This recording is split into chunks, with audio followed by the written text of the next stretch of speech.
And one of the slogan is Mera Jism Meri Marzi, which means my body, my choice. That every time an Aurat March, Pakistani Women March is mentioned, that slogan, Mera Jism Meri Marzi, or my body, my choice, comes up in everyone's mind. It was, some people say it was a bad slogan, but some people say it was a good slogan because that slogan put these women on the map. 4 years ago, they came up with this banner and everyone went against them, even though women were saying we are asking for education rights for girls, their choice in marriage, they should be allowed to go out, they should be allowed to work. All of these things women were saying, all the right things that they say, oh yeah, we will support you on that, when they don't, because they don't care about it. When these statistics show you that only 47% women are being educated and only 0.3% conviction rate against rapists.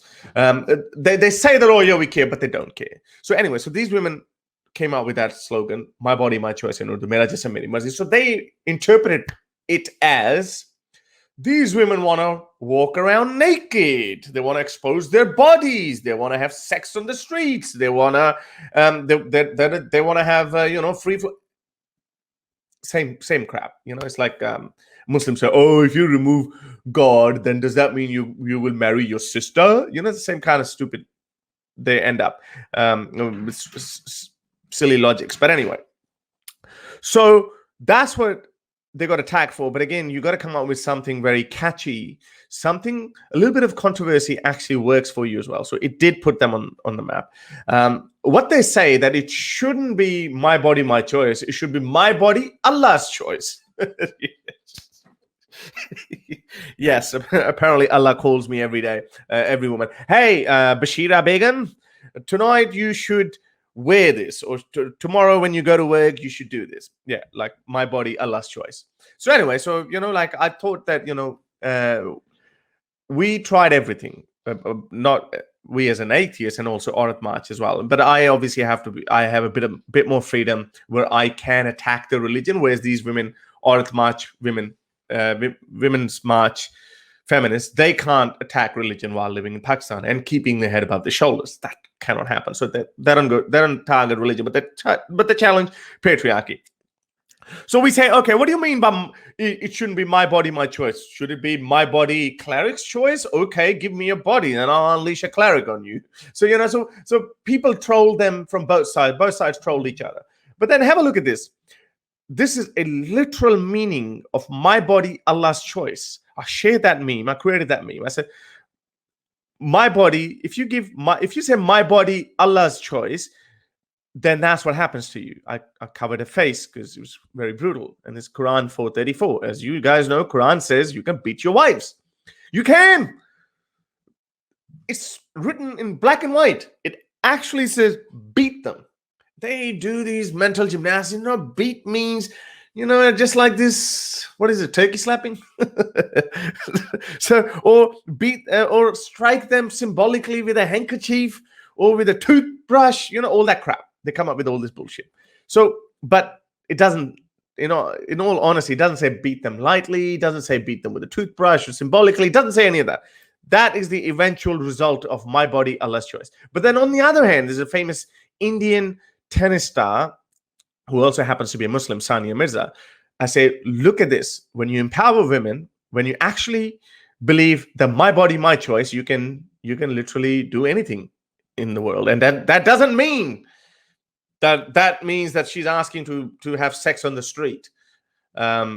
These guys can't pull their head out of vagina, basically. Something that they want to hide the most, but they can't get their head out of that. Everything, they just always. That's what happens when you follow Muhammad, who had. Have a look at this hadith. The Prophet used to visit all his wives in one night, and he had 9 wives at that time. Sahih al-Bukhari 284. Well, if you have a role model like that, who had 9 wives at a time, at one point he had 13 wives, but that number disagrees, goes up and down. We don't have an accurate record of how many sex slaves he had, but 9 is still pretty colorful given that he was 50 plus at that time. He would go every single wife, same night, he would go to all of his wives. Man, that is one horn bag. You know that. So, anyways, so what can you do? So that's why these people are always obsessed with sex and women's bodies, and they would never allow them, yet they want them deep down inside. Speaking of that, this is why these people are so sex obsessed. Let me share you share a photo with you of Ali Dava. Where is it? Let me find it. Yeah, have a look at this. These guys are just they think that we are perverted because we say women should be free to do whatever they want. They have a look at Ali Dava. He was commenting on Meghan Markle interview with Oprah about the royal drama. Look, he blurred out her cleavage. These hornbags. You know why he blurred it out? He thought, if he or his followers look at it, they might lose their mind. They might just go out and, they might attack some poor innocent woman because, they just build up. They'll get so horny. That's why they will just go and attack someone. This is the reason why I did it. You know why? Because, actually, I should have had that hadith as well, because that's what happened. Prophet Muhammad one day was going through a street and he saw a really hot chick. He saw a hot chick and he looked at her and he's like, And then he went straight to his wife Zainab. Not this one. There was another Zainab. When you have that many wives, then you can run into a possibility of having multiple wives with the same name. So there was another wife, Zainab. So he ran to her and he did ding dong with her. And then he spoke about it with his mates. Oh yeah, mate. You know what? I was walking down the street the other day and I saw this really hot Sheila. That chick was banging, man, banging. But you know what? I didn't bang her though. I went home and I banged my wife instead. So that's what you guys should do. So that is the mentality behind them, because their role model is such a hornbag that these guys are always sex obsessed.